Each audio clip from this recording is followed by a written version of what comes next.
Sa survey na kinumisyon mismo ng Partido Liberal, naungusan ni DILG Secretary Mar Rojas si Vice President Jejomar Binay kung sila lang ang maglalaban. Tanging si Rojas at Binay lang ang isinama sa survey ng LP dahil hindi pa raw nagdedeklarang tatakbo sa 2016 si Senator Grace Poe. Ginawa raw ang survey matapos ang pag-endorso ni Pangulong Aquino kay Rojas. May report si Tina Panganiban Perez. Video na lang to together, sir. Wala na yung... Dalawa pa lang ang nagdedeklarang tatakbong Pangulo sa eleksyon 2016, sina DILG Secretary Mar Rojas at Vice President Jejomar Binay. At kung ngayon gagawin ang eleksyon, si Rojas ang mananalo kung pagbabasehan ng pinakahuling survey na kinumisyon ng Liberal Party ayon kay Congressman Edgar Erice, ang Chairman for Political and Electoral Affairs ng LP. 53% kasi ng mga tinanong, si Rojas ang pinili, kumpara sa 37% ni Binay.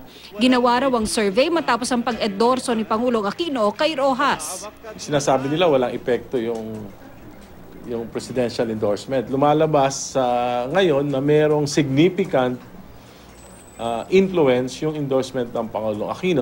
Dagdag ni Erice, 1,200 ang respondents sa survey mula sa buong bansa. At ang sinunod na survey method, tulad daw ng isinasagawa ng mga kilalang survey firms. Si Rojas, ikinatawa ang resulta ng survey. Kung totoo man, ay nagpapasalamat ako sa suporta na pinaparating ng ating mga kababayan.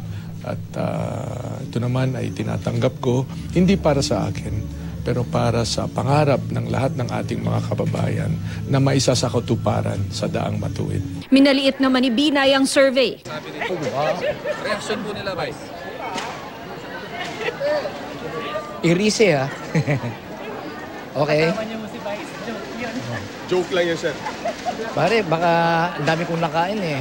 Mailuwa ko pa yun sa biro mo, Hindi kasama sa pinagpili ang presidential candidate sa survey si Senator Grace Poe. Dahil ayon kay Erice, hindi pa naman ito nagdedeklara. Umaasa pa rin daw ang Liberal Party na papayag si Poe na magdise na lang kay Rojas sa eleksyon 2016. Katunayan, kasama ito sa birthday wish ni Erice para kay Poe na magdiriwang ng kanyang ika-47 kaarawan bukas. Ayun ang wish ko sa kanya, magkaroon ng kalinawan na mas mabuti para sa kanya, para sa bayan, para sa bansa, na yung mga magkakasama para itaguyod ang good governance, ang tuwid na daan ay hindi maglalaban-laban sa halalan.